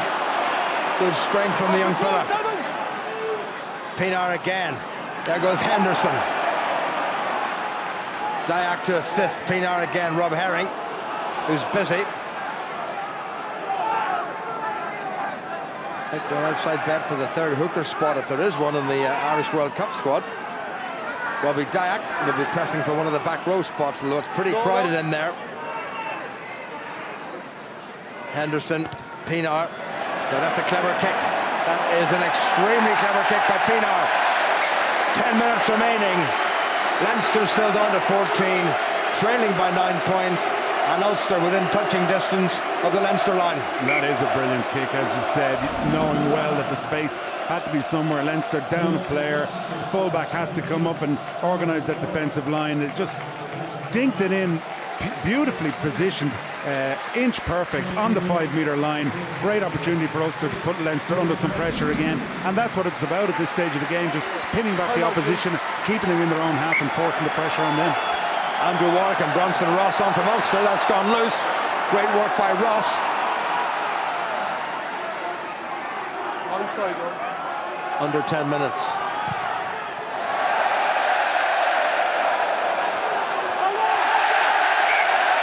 Knocked into touch by Luke Fitzgerald, and because the ball was knocked into touch, then Ulster will get the option of the scrum or the line-out. Roger Wilson's taken over the captaincy. I'm pretty sure he'll go for the scrum. Scrum called. It's a line-out option, yes. On the 5 line, yeah. Great opportunity with Leinster down a player in that back line. Luke Fitzgerald having to come over on that inside channel just to protect things. You can imagine that Ulster will desperately try to get the loose head side of the scrum up just enough to get the angle to try and take that back row out a little bit, and either we look at maybe Roger Wilson picking and going himself, or else they'll move it along that back line and aim towards the centres, but they'll definitely try and get the twist on the loose head side of the scrum. Robbie Dyack in his familiar position as blindside flanker for Ulster. Bronson Ross on this side has got a one-year extension with Ulster. Leinster get a squeeze on. Wilson controls. Pienaar gets it away. Not the greatest ball in the world. McCluskey is very strong. He takes on Goffert and Fitzgerald and makes it available. Franco van der Merwe. Impile the men in white. Pienaar. Rob Herring. Good support from Andrew Warwick. Pienaar again. Henderson battling, looking for a second try. My word, he's close. Drive by Robbie Dyack. That's how close they are. Just an arm length away. Here they come again, driving forward. Pienaar. Van der Merwe. Little check and then a drive. Pienaar says, somebody go to my left. Then he goes to his right. McCluskey. Great defending by Leinster. Jackson, Tommy Bowe outside him, inside to Gilroy. Gilroy's going to get try number 11 of the season. And that's going to give Ulster a famous victory against their oldest provincial rivals. And will take Ulster into the semi-finals of the Guinness Pro 12. A really well worked try there from Ulster. They showed great patience, testing and probing. Started, like I said, on the loose head side with that scrum, getting that angle up enough to get the momentum going forward. But the pass from Pienaar was brilliant. He skipped out the first player, put it in behind him, and you just saw Jackson just moving on the outside, drawing that Leinster defender in Goffert out. He had to follow Jackson. If he didn't, Jackson would have gone himself. And then Gilroy very cleverly just coming back on that inside line where the huge gap was, and a brilliantly worked try, and it's game, set and match for Ulster. Well, cleverly done from Jackson to Gilroy, but the man who set it up has made a big impression. Stuart McCluskey's sheer strength taking on and holding up 3 or 4 Leinster defenders was absolutely paramount, and that being set up.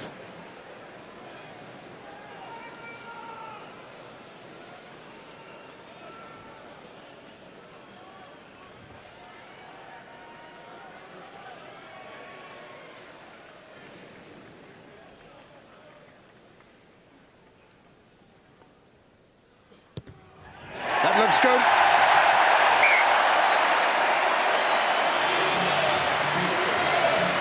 We have 6.5 minutes remaining.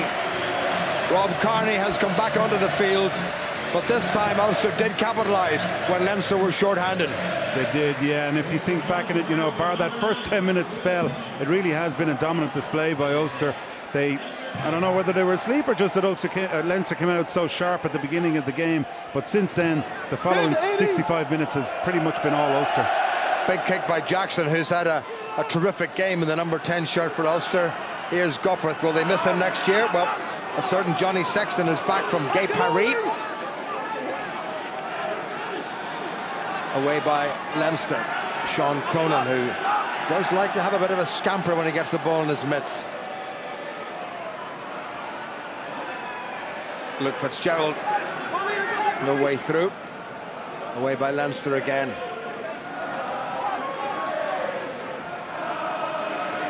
Ian Madigan. Jordy Murphy well and truly nailed.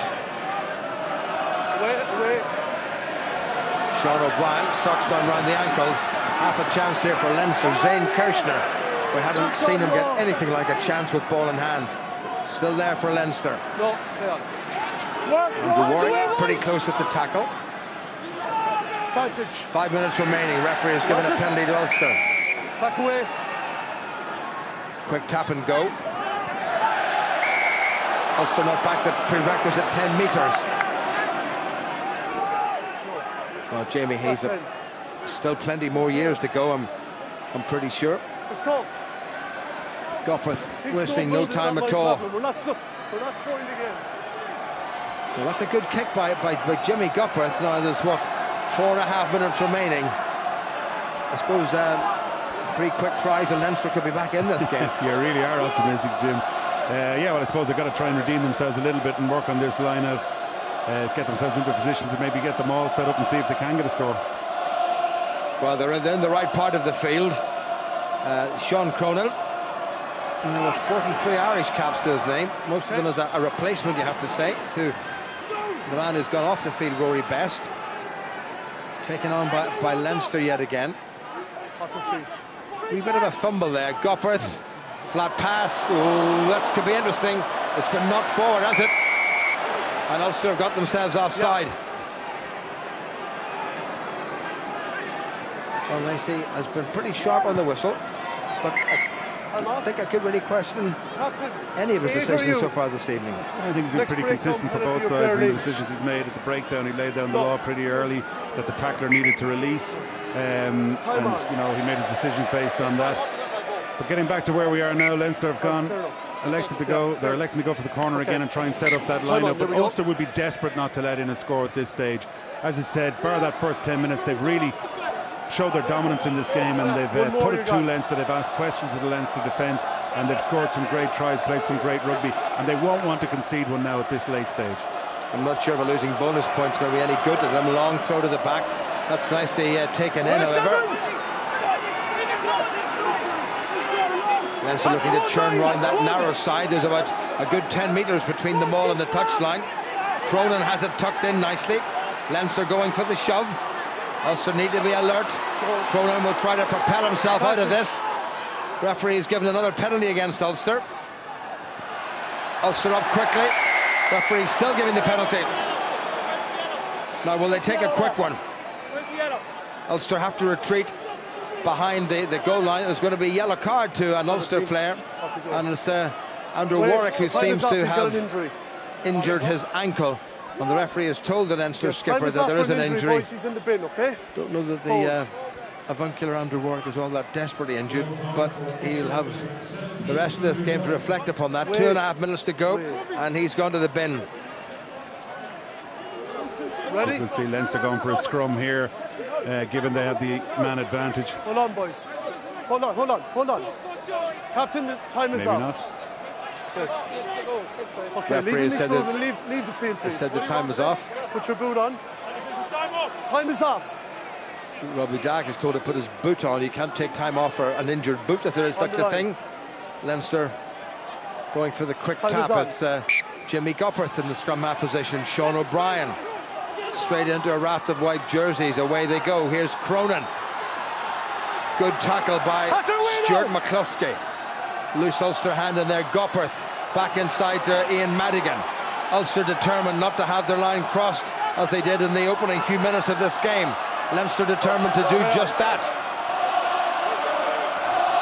Ferocious tackling, 2 minutes remaining. Away by Leinster. Again, it's the bruising one from Cronin. The ball is available. Owen Redden screaming it's there. Okay. Taken on by Jack McGrath, Leinster's replacement prop. Redden again. Gupperth in the right position. That looked a wee bit on the high side from Ulster. Hands down. Still good defending by the home team. Away by Leinster, Sean O'Brien. Move wide. Pienaar saying more men on this side, please. Ben Teo, who's been quiet since he got that opening try. On the narrow side, Rob Carney.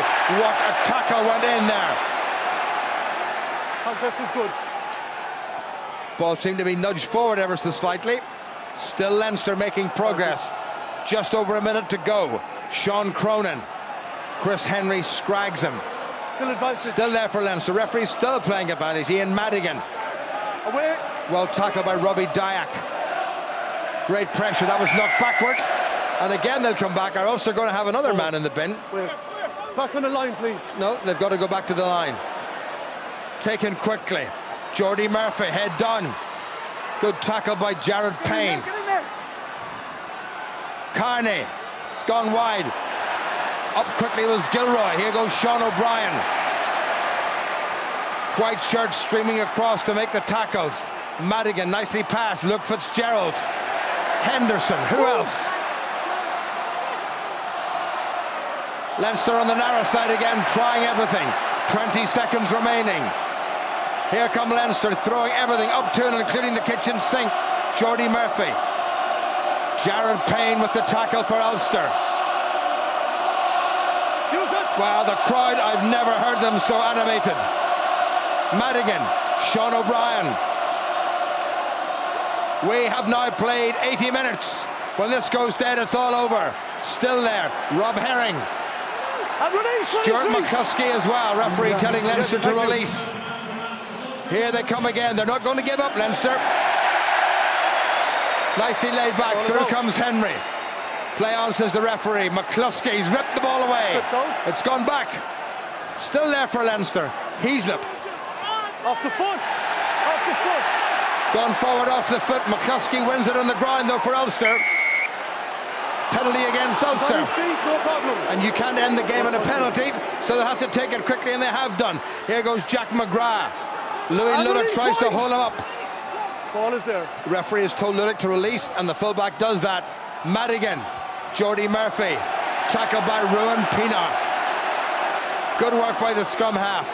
McGrath gets it away. Ben Teo, wonderful stuff. Robbie Dyack, what a finish. Back in the Leinster side. Rob Carney will try to get outside McCluskey.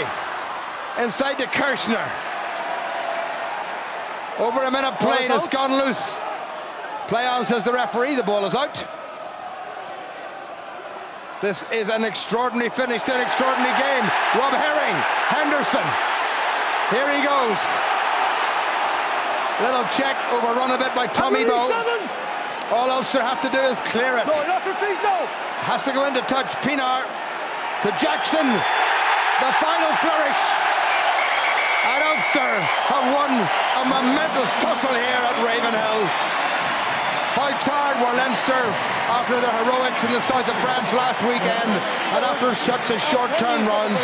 They started brightly, but after 10 minutes, predominantly, it was the men in white who have surely secured the place in the last four of this competition. The rain has come down, nobody's noticing. And that was an absolutely phenomenal last 5-minute defensive period from Ulster, and pretty much summed up their attitude from that 10-minute first half period, where they just decided to get themselves into this game, and from then on it was one-way traffic and it was Ulster all the way. But that defensive performance there, I said as Leinster were going for that line-out that Ulster would not want to concede a try at that stage, and they proved it to a man.